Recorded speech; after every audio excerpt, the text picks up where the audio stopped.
Have you ever wondered about the profound impact of a single regulatory change on the entire financial landscape? Picture this: a simple reduction in credit card late fees from an average of $32 to a mere $8. This seemingly small change has sparked a series of events that are reshaping the U.S. financial system as we know it. The recent acquisition of Discover Financial Services by Capital One for a staggering $35.3 billion is a story of consolidation. This consolidation, however, is not just about the merging of two financial behemoths. It's a story of adaptation and survival in a rapidly transforming financial landscape, driven by regulatory changes aimed at shaking up the credit card industry and lending practices. The reduction in late fees is not without consequences.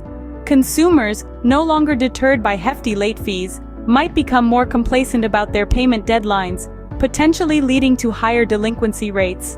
On the flip side, banks and credit card companies face a decrease in income from penalties, pushing them to rethink their business models. But the impact doesn't stop there. As credit card debt surges and delinquency rates rise in some states to a worrying 40%, banks are forced to adjust their risk models and tighten their lending practices. The result? A potential credit crunch, with many Americans finding it increasingly difficult to obtain credit for significant purchases such as homes or cars. Furthermore, the consolidation of financial institutions, such as the merger between Capital One and Discover, could lead to less competition, creating higher barriers for smaller banks.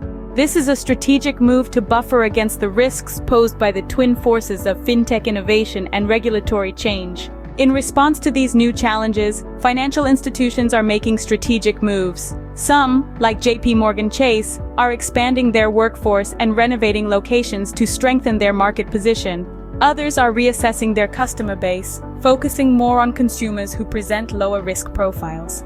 The reduction in fees is part of a broader initiative under the Biden administration to eliminate so-called junk fees and protect consumers from exploitative practices. However, it may also have the unintended consequence of decreasing the reliability of borrowers, as lower penalties could encourage more consumers to defer payments. In conclusion, the U.S. financial landscape is undergoing significant changes driven by regulatory reforms and economic pressures.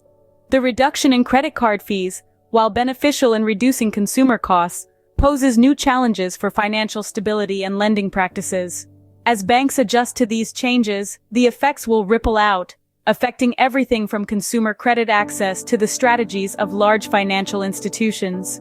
These developments are likely to redefine the dynamics of American finance, presenting both opportunities and challenges in the years to come.